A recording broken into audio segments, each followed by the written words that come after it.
fries with mayonnaise, beer with Sprite, and what's up with those gigantic American onions? Today's Ask a German is a lot about food, but we'll also talk about whether North and South Germans hate each other and how Germans view individual freedom compared to Americans.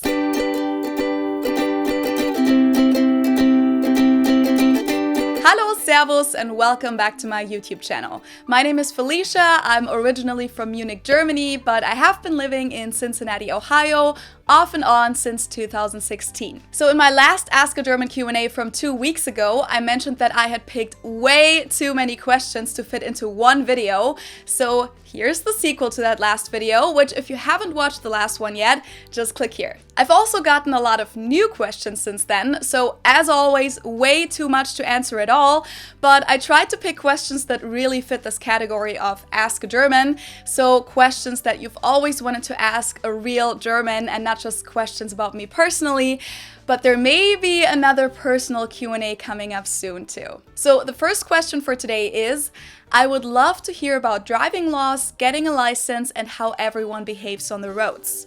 Okay, so this is the question that I had promised you guys to answer in this video, so I will say something very quickly, but since so many people commented on the whole driving on the Autobahn topic last time, and since there's just so much to talk about here, I've decided to actually make a separate video on this whole topic of driving in Germany. So for now, here are just a few bullet points that I'll elaborate on in the driving video. So getting a driver's license in Germany is a lot more difficult than getting one in the US.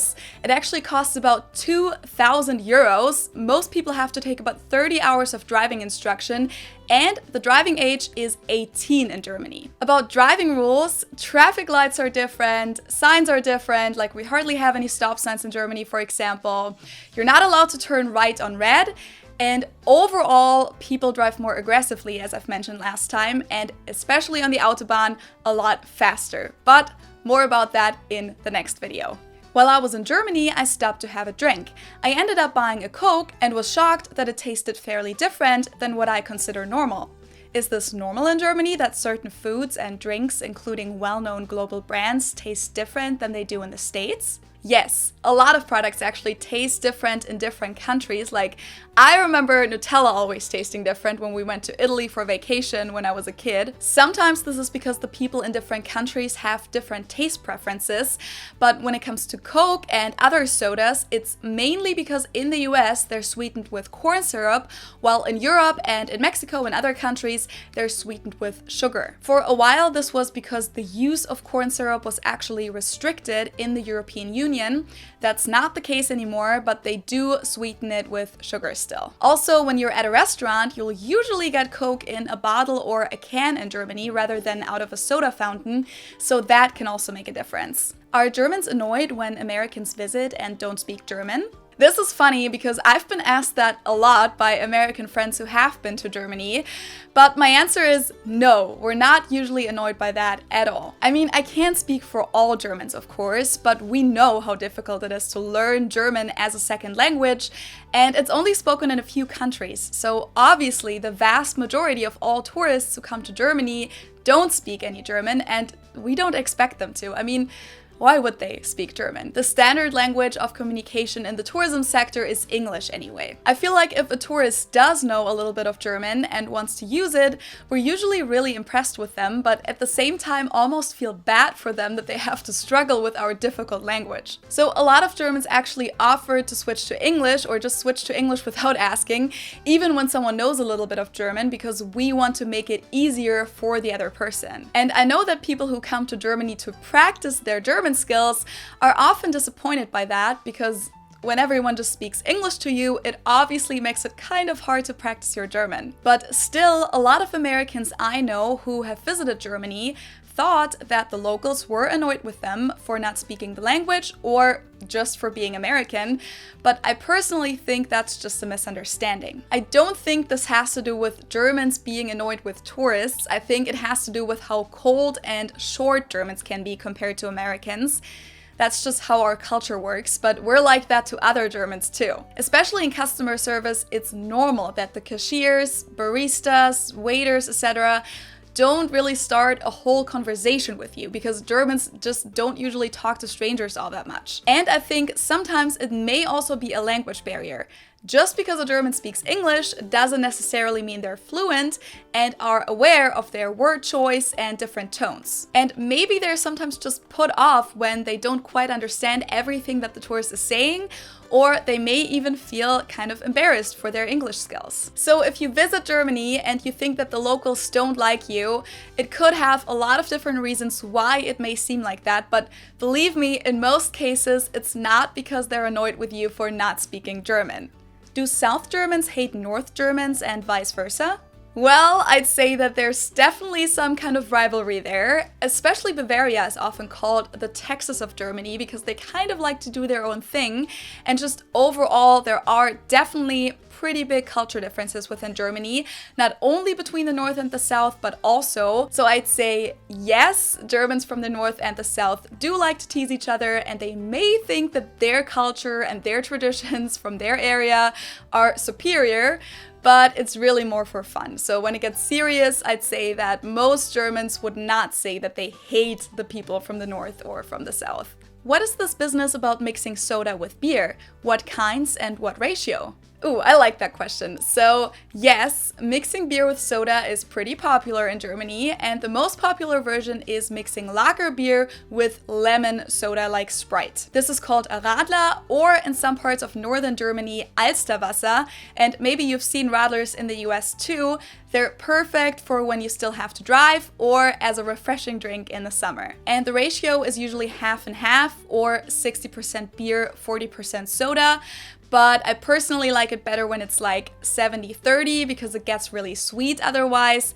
And you can buy this in bottles in Germany, but it's more common for restaurants and beer gardens to mix it themselves. There's also this version that has become more and more popular in the past few years called Saures Radler, Sour Radler, where the beer is just mixed with sparkling water, so it's less sweet. I personally haven't tried that, but I hear that it's becoming more and more popular at all the beer festivals. Another popular one is mixing wheat beer with lemon soda called Russen, Russian, and another one that's popular, at least where I'm from, is mixing dark beer or dark wheat beer with Coke and also some liquor. This is something that a lot of people drink at the strong beer festivals that we celebrate in the beginning of March usually, mostly in Bavaria, I think, and it's called Goassenmaß when it's a liter or Goassenhäube when it's half a liter. And there are many more mixed beer drinks, of course, but those are the most popular ones. Unterschiede, wenn ein Deutscher oder Ami sagt, talk to you soon.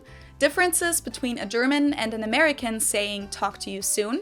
Okay, so if you're an American and you're trying to communicate with a German who isn't too familiar with American culture, this may be pretty important for you. So Germans are very literal, and while phrases like talk to you soon or see you later pretty much just mean bye to Americans, Germans use the German equivalents differently. So in German, when we say bis bald, which pretty much means see you soon, we literally mean that we'll see that person soon, like in the next few days or weeks. So you actually know that you will see that person. And when we say bis später to someone, see you later, we mean that we'll see them later in the day usually. So we're very specific with those things. We'll also say things like see you tomorrow or see you Friday or see you next week whenever we'll see that person again. So if you say to a German, talk to you soon, when hanging up the phone, they will probably assume that they'll actually hear back from you soon and that you're going to have another conversation, while you as an American are probably just trying to say goodbye. In the United States, people often view individual freedoms far more important than group/community freedoms.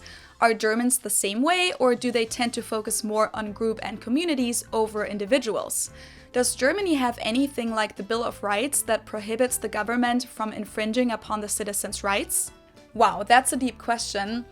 In a nutshell, I'd probably say that for Germans, group or community freedom isn't more important than individual freedom, but it is more important to us than it is to Americans overall. So during this time right now, where people all over the world have to give up some parts of their individual freedom, I hear way more Americans complain about it than Germans. I'd say that Germans, like most Europeans, have a stronger sense for the public interest, and we're willing to give up things in our own life in order to help the community. I'm not saying that this sense of being part of a greater whole doesn't exist in the US, but I definitely say that it isn't as strong here.